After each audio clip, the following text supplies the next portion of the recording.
तो आज मैं आपको काली मेघा पानी दे पाठ की अगली व्याख्या पढ़ाने जा रही हूँ, जो इस प्रकार है। लेकिन इस बार मैंने साफ इनकार कर दिया। नहीं फेंकना है मुझे बाल्टी भर भर कर पानी इस गंदी मेढक मंडली पर। जब जीजी बाल्टी भर कर पानी ले गई, उनके बूढ़े पांव डगमगा रहे थे, हाथ पैर कांप रहे थे, तब भी मैं अलग मुंह फुलाए खड़ा रहा। ये उस समय का वर्णन है जब लेखक पर दीदी उनकी दबाव बना रही थी कि मेढक मंडली पर तुम्ही को पानी फेंकना है। तो उन्होंने साफ इनकार कर दिया कि मैं इस अंधविश्वास में आस्था नहीं रखता। नहीं फेंकना है मुझे बाल्टी भर भर कर पानी, क्योंकि यह पानी को चढ़ाना नहीं है, बल्कि यह पानी की बर्बादी है। जब जीजी बाल्टी भर कर पानी ले गई, उनके बूढ़े पांव डगमगा रहे थे, हाथ कांप रहे थे, तब भी मैं अलग मुंह फुलाए खड़ा था। लेखक बिल्कुल भी तैयार नहीं था कि वह मेढक मंडली या इंद्र सेना पर पानी गिराए।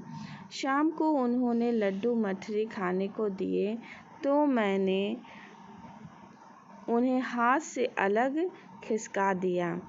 मुंह फेर कर बैठ गया, यानी नाराज थे। वह अपनी जीजी की इस ढोंग और पाखंड भरी बातों पर विश्वास नहीं करते थे।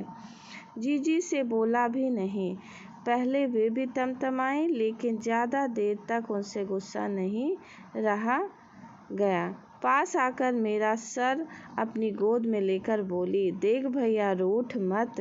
जीजी उनको तरह तरह से मनाती हैं कि बेटा यह पानी की बर्बादी नहीं है, यह पानी का अर्घ है, तुम मेरी बात मान लो और इस मेढक मंडली या इंद्र सेना पर पानी फेंक दो।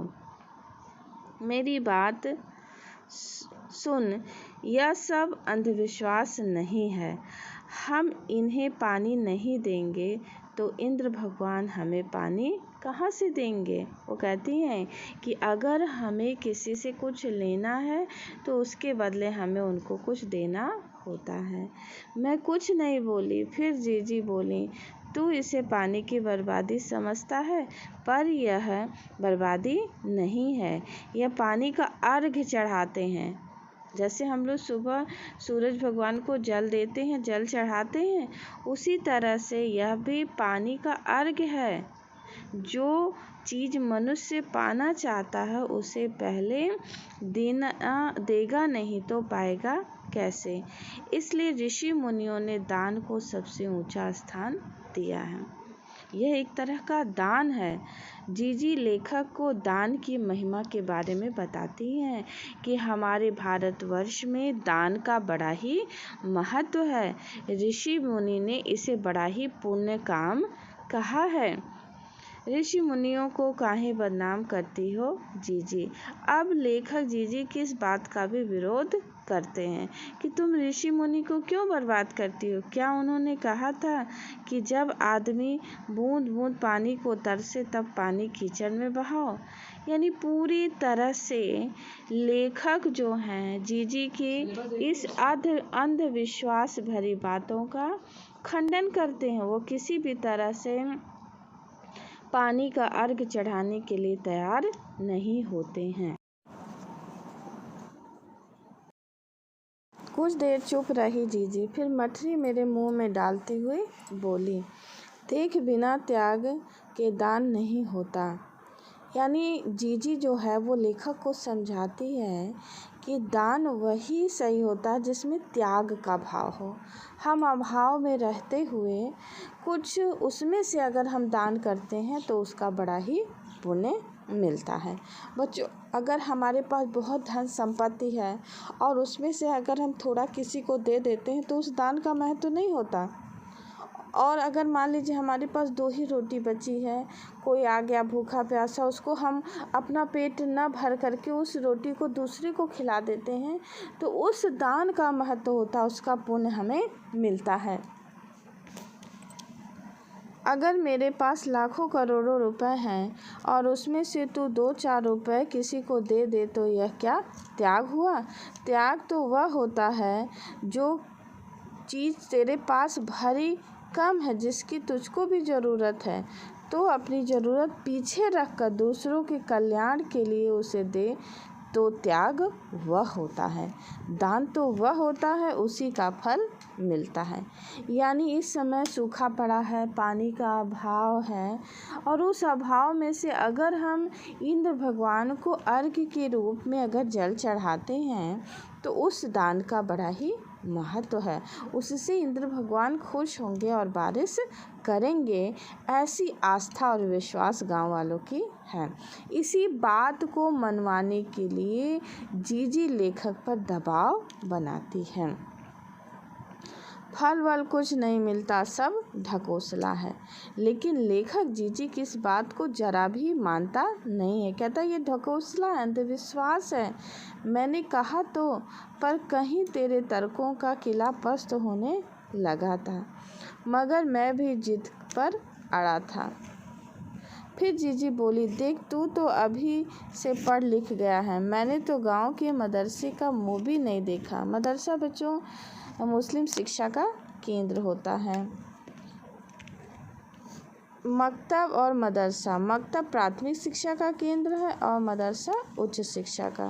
पर एक बात देखी है कि अगर 30-40 मन गेहूं उगाना है, तो किसान को 5-6 सेर अच्छा गेहूं अपने पास से लेकर ज़मीन में क्यारियां बनाकर फेंक देता है।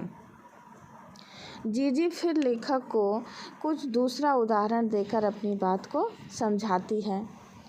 कहती है कि अगर गेहूं उगाना होता है तो किसान क्या करता है, 5-6 सेर अच्छा गेहूं अपने पास से लेकर ज़मीन में क्यारियां बनाकर फेंक देता है। यानी अच्छे गेहूं को जब वो बोता है, तभी तो उसके बदले और अच्छा गेहूं ज़्यादा मात्रा में प्राप्त होता है, जिसे बुआई कहते हैं। यह तो सूखे हम अपने घर का पानी इन पर फेंकते हैं, वह भी बुआई है। जिस तरह से किसान खेतों में अनाज को बोता है, अनाज की बुआई होती है, उसी तरह से लेखक को जीजी समझाती है यह कि पानी की बुआई है। अगर हमें बहुत ज़्यादा मात्रा में पानी चाहिए, तो पहले कुछ अच्छा पानी हमें उसे अर्घ्य के रूप में भगवान को, यानी इंद्र सेना को खुश करने के लिए, इंद्र भगवान को खुश करने के लिए पानी चढ़ाना होता है। यह जो सूखे हम अपने घर का पानी इन पर फेंकते हैं, वह भी बुआई है, अर्थात यह पानी की बुआई है। यह पानी गली में बोएंगे तो सारे शहर, कस्बा, गांव पर पानी वाले बादलों की फसल आ जाएगी। हम बीज बनाकर पानी देते हैं, फिर काले मेघा से पानी मांगते हैं। बच्चों, इस तरह से लेखक को जीजी तरह तरह से उदाहरण दे करके उनको समझाती है। सब ऋषि मुनि कह गए कि पहले खुद दो, यानी आदमी को अगर किसी से कुछ लेना होता है तो पहले उसके बदले उसको कुछ देना पड़ता है, तब देवता तुम्हें 4 गुना 8 गुना करके लौटाएंगे। यह तो हर आदमी का आचरण है, जिससे सबका आचरण बनता है। बच्चों, इस जो काले पेन से अंडरलाइन किया गया है, यही इस पूरे पाठ का आदर्श वाक्य है कि व्यक्ति के आचरण से ही सबका आचरण बनता है। हम अपना जैसा आचरण व्यवहार रखेंगे, उसी के अनुसार दूसरा वाला भी आचरण व्यवहार हमारे साथ करेगा। यथा राजा तथा प्रजा, यानी जिस तरह से राजा होती है, उसी के अनुसार उसके प्रजा होती है। यह भी है कि यथा प्रजा तथा राजा, यानी जनता जैसी होती है, उसको देख करके भी राजा को अपना विचार व्यवहार बदलना पड़ता है। छोटा सा उदाहरण देंगे बच्चों कि जिस तरह से घर में है, घर के माता पिता जिस तरह से आचरण व्यवहार करते हैं, जिस अनुशासन में रहते हैं, बच्चों को ढालते हैं, जो सभ्यता संस्कृति सिखाते हैं, उसी के अनुसार उनके बच्चे भी वैसा ही आचरण करते हैं। तो उसी तरह से समाज में भी व्यक्ति के आचरण से ही समाज का आचरण बनता या बिगड़ता है। अगर एक समाज में अच्छे लोग होते हैं तो समाज में सभी लोग ईमानदार होते हैं, अच्छे रास्ते पर चलते हैं। उदाहरण के लिए जैसे एक व्यक्ति कोई शराब पीता है तो वो चाहता है कि उसके अगल बगल वाला भी ये शराब पिए, तो इस तरह से वो अपना एक नया समाज बनाता है।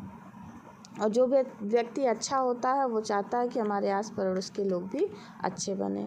उसी तरह से है कक्षा में आपके जो बच्चे पढ़ने वाले हैं वो हमेशा चाहेंगे कि हमारा अगल बगल वाला भी पढ़े। वो एक दूसरे को प्रेरित करेंगे कि अरे खाली समय में बैठे हो तो चलो कुछ पढ़ाई कर लेते हैं, कुछ अलग से बैठ के तैयारी कर लेते हैं। और जो बच्चे पढ़ने वाले नहीं रहते वो दूसरे बच्चे को भी गुमराह करते हैं।